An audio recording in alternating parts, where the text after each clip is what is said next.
Voilà, donc lorsque on vous dit que non, il faut aller prendre les autorisations à Kinshasa, on se pose la question, mais si quoi Moussala Nabino ezani? Bon, eza faute na bangote.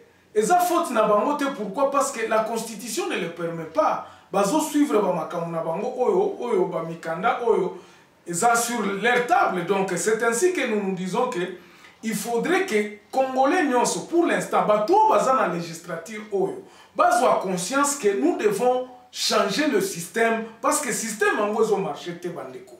Ce système ne marche pas, il a déjà prouvé ses insuffisances.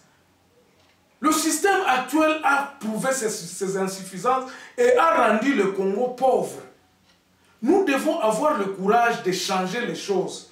Et comment changer ces choses-là? C'est par nous-mêmes, en nous mettant sur la table. Dans un cadre légal, il ne faut pas que quelqu'un me disait que non, vous savez, pour que la base puisse retrouver ses droits, il faudrait que base Azwamandoki, ça ne sert à rien, nous ne sommes plus à ce niveau-là. Nous ne sommes plus à ce niveau, il y a Kolobao, que non, il faut conquérir, il faut aller arracher le pouvoir à Kinshasa. Non, ça va nous avancer à quoi?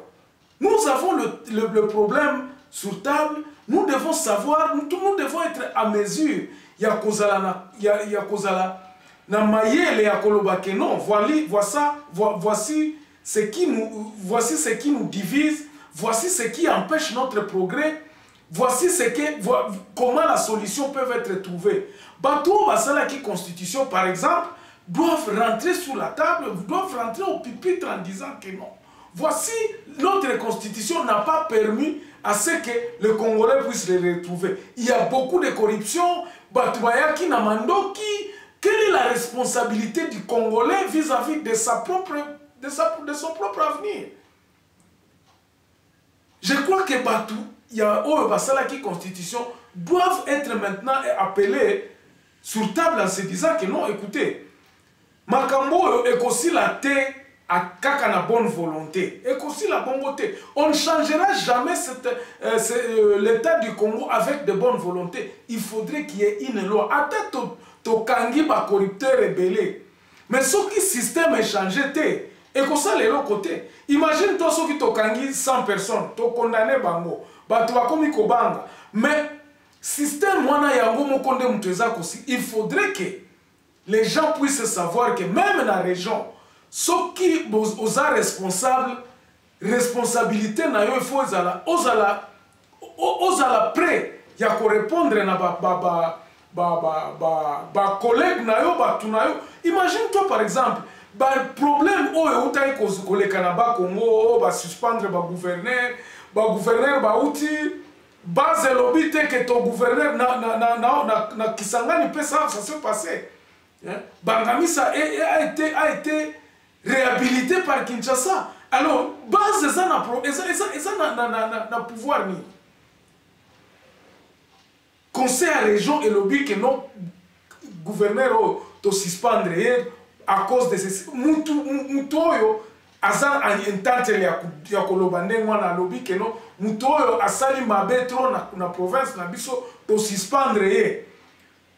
Mais comme constitution eza kopé ça y est sous ba recours à kende na Kinshasa, il est parti à Kinshasa à Kenakin qui ne rétablir relation ni na moi kozala sikoyo na ba administrer na ye kuna. Alors babilo kwana nyonso, moi je pense que nous devons donc to réveiller conscience na biso ya koloba législature ya lelo ne eza capable ya ko changer ya ko mettre ba base solide ya changement ya système, c'est-à-dire qu'au parlement ils doivent commencer à réfléchir sur ça. Il faut déjà qu'on réfléchir que non, mboka na biso na ndenge ezokende le boyelelo eza na bapilo komi balé o photo sala. Il faut qu'on change le système o eza ko faire avancer bisote. il faut que tala kobanda ko poser ba acte ya responsabilité ya ba région. Le changement de mentalité doit commencer aujourd'hui. Il y a un département qui a commencé comme ça. Est-ce que par exemple, lelo totolo par exemple la mentalité msusu. Mutumoko Aouti Nae, je ne sais pas comment il est devenu politicien. Toebi place à ça la tête, jamais à une entreprise te yewana akomi ko kende kobanda ko pesa ba don wana. Je crois que aussi nous Congolais il faut to banda ko banda ko ndima kalisusu ba makambo ba don wana te. Il faut que quelqu'un qui va venir avec un don puisse justifier que bon on a et ça les makambo parce que si nous commençons toujours à accepter bambongo ou outil je ne sais où, alors manigance wana nyonso eza corruption eza anti-valeur. Biloko wana il faut tous se pencher nango lelo pour que les législateurs aussi baza kotia maele na bango pona koloba système ya kala ezalaki boye. On favorisait les gens qui venaient d'où donc anti-valeur. Voilà la constitution tokotia ba mibeko o ekosala ke ba congolais ba zonga na musala bazala ba responsable na vie na bango moko bazala ba responsable établir par exemple l'histoire de la méritocratie. On est dans la carte de démocratie. Makambo ko politiser l'administration publique wana esila. Toutes ces histoires là doivent être déjà commencées pendant que batu ya mayele oyo batu ya ba droit wana ba vanda na kati ya parlement ba banda ko créer ba loi oyo ko tia et ozala ba pont pour la législature prochaine à Kolobake non. Dorénavant, les provinces auront à prendre par exemple les 60% de la source. Et Kobanda tel, il faut qu'on se donne une limite à Kolobake non. Dans 2 ans, dans 3 ans, il faut que l'on ait banda salem. Alors, j'ai entendu parler d'autres personnes qui disaient que non. Bamakambo province on a lobaki, il faut revenir dans 6 provinces, il faut revenir dans 12 dans 11 provinces, tout ça aujourd'hui, ils ont ça peut cacophonie. C'est vrai. Bilo kwana nyonso tokoki koloba ngo bien et puis chacun de nous peut avancer ses arguments à koloba que non ba province mususu ezatana nanité ezana atana ba source ba richesse ça c'est faux. Est-ce que tu as province wana ba si ba vanda ba balobi ba ressources na biso ezandeni? Moi je connais par exemple que il y a na ta Mobutu na Gemena ezalaki kozala na usine ya ba savon luxe bandai kozala kosalema na nani na mbandaka et ça générait beaucoup d'argent. Mais ekatana pona nini? Ekatana parce que on n'avait pas donné cette impulsion na nani na région ya ko gérer ba biloko wana biloko wana bandai ko et ça là que je crois 4 ou 5 ans. Ba luxe savon luxe bandai ko uta na Équateur. Batu mususu bakoloba o bandundu eza na diamant, bandundu eza na l'agriculture est développée au bandundu. Si ce n'était pas la bandundu, est-ce que Kinshasa est oza la kozwa biloko akolia? Maintenant que tout est importé parce que confina biso exode rural donc il y a tout les discussions peuvent aller de tous les sens. Mais eloko moko kaka tokoloba awa ezaka koliebisa batu ke non, nous avons intérêt à y réfléchir maintenant.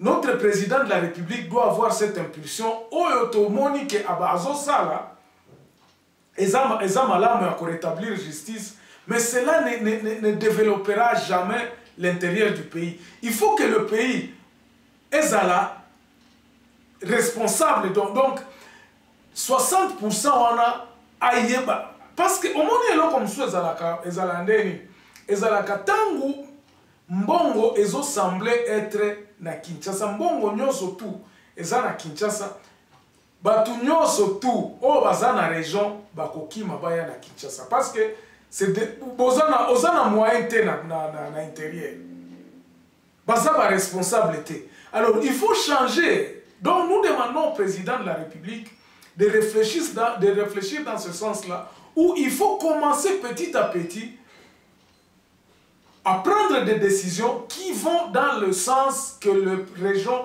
doivent être responsables. L'Assemblée provinciale doivent être des responsables, les gouverneurs doivent être responsables, gestion oyemuke oyo bazana yango ezala contrôlable et puis punissable par eux-mêmes batu ya ba assemblée kuna. Ba recours wana ya kokende na Kinshasa ezalaka susu te ezalaka basala ba biloko moko ba dernier recours na assemblée régionale pour bapesa yango poids. Et lorsque pouvoir ekobanda kopesama na assemblée provinciale, au Komona, il y aura un mouvement où les gens vont préférer, par exemple, baké kovana na bango na intérieur. Baké kovana na bango na intérieur parce que paisiblement ils peuvent faire leur business là-bas et que batou na intérieur vous allez voir que Exode et Kokende na Kinshasa teme et Okende, les gens vont commencer à se dire non, ceux qui n'a que ça la ferme nanga par exemple na Bolobo ou bien na Mbandaka ou bien na nini, je veux faire de l'argent na kozala na moyen ya ko évacuer ba biloko na ngai, je paierai mes taxes là-bas sans problème, batu ba ko encourager ngai, batu. Donc il faudrait que batu nyo surtout na région bazala déjà disposé ya ko encourager ba investissement ya bana mboka na kati ya ba région. Et cette impulsion ne peut être donnée qu'à la tête qu'avec la tête de notre pays présentement aujourd'hui. Tu as région bazalaka par exemple, yebaka que non, ceux qui toza na catastrophe ou bien problème boye, toza à mesure ya ko répondre boye. C'est ça justement que je me disais que non, il faudrait que tout le belango lelo et puis faire voir na bana mboka que non. Le Congo n'est pas seulement Kinshasa. Kinshasa est lié à la région trop. Donc la décentralisation doit se faire et puis rétrocession et banda kozwama à partir de la base. Donc rétrocession on a à 40%, que ça soit déjà coupé à la base avant que les choses, avant que la décision mususu ya ko renverser que 60% tika la région 40% qui est dans la capitale eza etika. Il y a aussi le problème du fédéralisme. Non.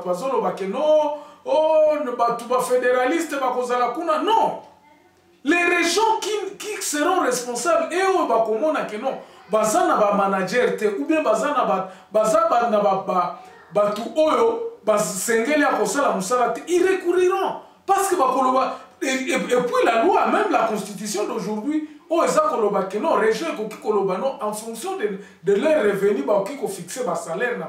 Ils pourront attirer même les Congolais, se diront non, ok, na Équateur, parce que Équateur a besoin,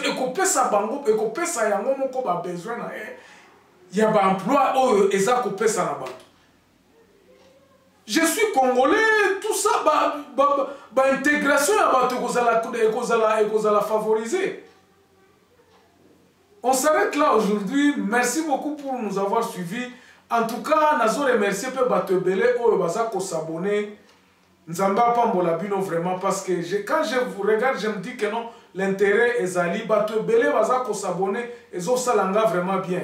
Continuez aussi à partager mes vidéos. Ne vous arrêtez pas. Mais nous avons l'objectif de atteindre avant la fin de l'année, peut-être ceux qui doivent atteindre à 50 000 abonnés et que ça va bien. Nous sommes déjà dans le 15 000, c'est pas peu. Donc continuez à partager mes vidéos et puis à demander aussi aux amis et à d'autres amis de s'abonner sur la chaîne pour que tous allez en moi. On se revoit demain dans un nouveau numéro. Portez-vous bien. Au revoir.